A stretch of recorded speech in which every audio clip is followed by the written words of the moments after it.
அஸ்ஸலாமு அலைக்கும் வரஹ்மத்துல்லாஹி வபரகாத்துஹு. நம்ம வாழ்க்கையில எதை பத்தியுமே நிச்சயம் இல்லாம தோல்வியை சந்திச்சாலோ இல்ல நம்மட திறமையை யாரும் மதிக்கல அப்படின்னு சொல்லி தோன்றினாலோ நம்ம கவலைப்பட வேண்டிய அவசியம் இல்ல.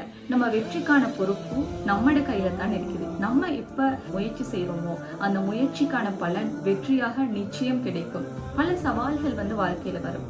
எல்லா சவால்களையும் எதிர்கொண்டு போகக்கூடிய மனோநிலை நம்மகிட்ட இருக்கணும். வாழ்க்கையில வரக்கூடிய சவால்களை நம்ம கற்றலுக்கான ஒரு தளமாகத்தான் பார்க்கணுமே தவிர இவ்வளோ கஷ்டங்கள் எனக்கு சேருது, எனக்கு மட்டுமா இது வரணும், இப்படியான மைண்ட் செட்டுங்களுக்குள்ள வரக்கூடாது. கஷ்டத்துக்கு பிறகுதான் இலேசு இருக்குது அப்படின்னு சொல்லி அல் குர்ஆன் கூட சொல்லுது.